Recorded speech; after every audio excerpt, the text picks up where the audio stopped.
안녕하세요. 성경통독 묵상의 시간의 정순옥입니다. 오늘의 제목은 슬픔의 여인 리스바입니다.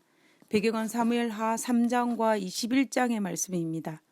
사무엘 21장 11절에 이에 아야의 딸 사울의 첩 리스바에 행한 일이 다윗에게 들리매 사울에게는 한 명의 정실 부인과 한 명의 첩이 있었습니다. 정실 부인의 이름은 아하노암이고 첩의 이름은 리스바입니다. 사울의 첩 리스바의 이름의 뜻은 뜨거운 돌입니다. 그러나 그녀는 참으로 뜨거운 가슴, 아픈 가슴을 안고 있는 여인이었습니다. 리스바는 사울에게서 두 아들 알모니와 무비보셋을 낳았습니다.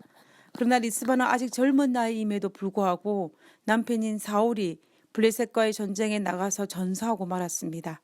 참으로 가슴 아픈 여인입니다. 어떤 연유인지 알지 못하지만 사울이 죽고 난 이후에 사울의 군대 장관이었던 아브넬이 리스바를 통간하는 사건이 사무엘하 3장에 기록되어 있습니다. 한때는 왕의 사랑받는 부인이었지만 이제는 군대 장관 아브넬과 통간하는 사이가 되었습니다. 그 관계가 강압에 의한 것인지 아니면 자발적인 것인지는 알 수는 없지만 이 일로 말미암아 아브넬과 사울의 왕인 이스보셋 왕 사이에 분쟁이 일어났습니다. 이 일로 말미암아 아브넬은 사울 왕조를 버리고 다윗에게 투항하는 계기가 되었습니다. 이것이 바로 리스바 때문에 일어난 사건이었습니다. 그러나 얼마 지나지 않아서 아브넬마저 전사했다는 소식을 듣게 됩니다. 리스바는 참으로 가슴 아픈 여인입니다. 그리고 세월이 많이 흘렀습니다. 다윗 왕조도 후반기를 접어들었습니다. 그때 다시 한번 사울의 첩이었던 이 리스바의 이름이 사무엘하 21장에 다시 등장을 합니다. 아마 리스바는 두 아들을 바라보며 그 험난한 생활을 버티며 살았을 것입니다. 멸망한 왕족의 부인이라는 그 이름을 가지고 두 아들을 바라보며 참으로 고단한 삶을 살았을 것입니다. 그러던 어느 날 가나안 땅에 3년이라는 기간 동안 가뭄이 들었던 사건이 있었습니다. 그런데 그 가뭄의 원인이 리스바의 남편이었던 사울이 기브아 족속과 맺은 언약을 무시하고 그 기브아한 족속들을 무자비하게 학살하였던 사건 때문에 이 이스라엘 땅에 3년이라는 기간 동안 가뭄이 일어났다는 것을 알게 되었습니다. 그래서 어쩔 수 없이 사울의 후손 중에 7명의 생명을 내놓아야 될 사건이 발생하였습니다. 그때 사울의 첩이 낳은 두 아들과 또 사울의 첫째 딸 메갈에서 낳은 5명의 사울의 외손자가 여기에 해당이 되었습니다. 리브가는 자기의 아들을 내놓을 수밖에 없었습니다. 이 7명은 나무에 달려 비참하게 죽음을 맞이하였습니다. 리브가가 얼마나 가슴 아픈 여인입니까? 일찍 사별한 것도 모자라서 두 아들을 비참하게 먼저 보내야 하는 이 어머니 리스바는 참으로 가슴 아픈 여인입니다. 이 정도가 되면 아마 여인으로서 어머니로서 정신줄을 놓거나 자식이 죽은 이후에 자신의 생애도 마감하거나 아니면 원망과 분노로 자신의 생애를 망쳐버릴 수도 있을 것입니다. 그러나 리스바는 달랐습니다. 죽은 아들들의 시체에서 새나 짐승이 접근하지 못하도록 6개월 동안이나 지켰다고 성경은 기록하고 있습니다. 그 당시 팔레스타인에서 이런 일이 생기며 시체는 새나 짐승의 밥이 되기 마련이었습니다.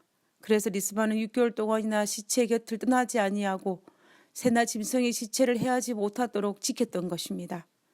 사무엘하 21장 10절에 아야의 딸 리스바가 굵은 배를 가져다가 자기를 위하여 반석 위에 펴고 곡식 베기 시작할 때부터 하늘에서 비가 시체에 쏟아지기까지 그 시체에 낮에는 공중의 새가 앉지 못하게 하고 밤에는 들짐승이 범하지 못하게 한지라.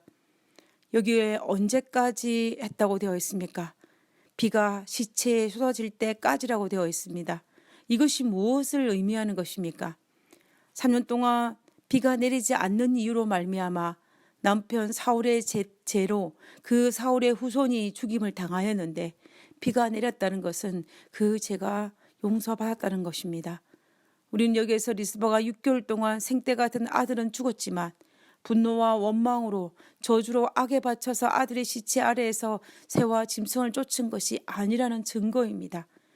그는 분명 엄청난 고통이었지만 믿음으로 그것을 받아들였던 여인이었습니다. 가슴이 찢어지는 고통과 아픔이었지만 하나님의 섭리를 믿으며 믿음으로 받아들일 수 있는 여인이었습니다. 그래서 다윗도 이 소식을 듣고 사울 왕가에 선대를 베풉니다. 만약 리스바가 올바르지 못한 행동을 했다면 리스바의 행동을 듣고 다윗이 선대를 베풀지도 않았을 것이고, 비록 다윗이 선대를 베풀었다 할지라도 백성들의 반대가 심했을 것입니다.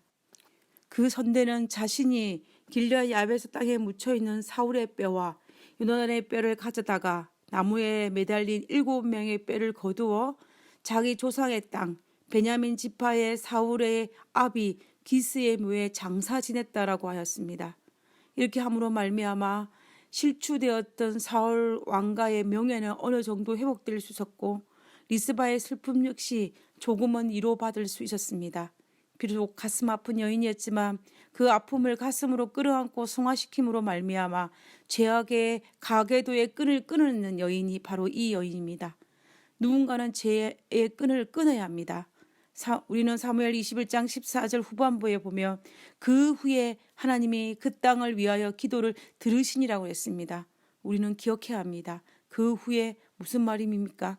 하나님의 죄의 끈을 끊은 이후에 3년 동안 있었던 가뭄이 해결되었고 관계가 회복되었다는 것입니다.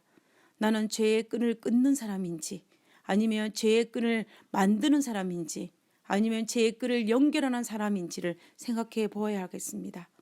기도하고 마치겠습니다. 하늘에 계신 하나님, 우리는 죄의 끈을 끊는 여인이 되게 하여 주시옵소서. 하나님의 자녀로서 죄악의 가계도의 끈을 끊고 비록 우리의 삶이 아픔이 있다 할지라도 그것을 믿음으로 성과시킬 수 있는 리스바의 믿음을 본받을 수 있도록 주여 도와주시옵소서. 우리와 함께 하심을 감사드리오며 거룩하신 예수님 이름으로 기도드렸습니다. 아멘.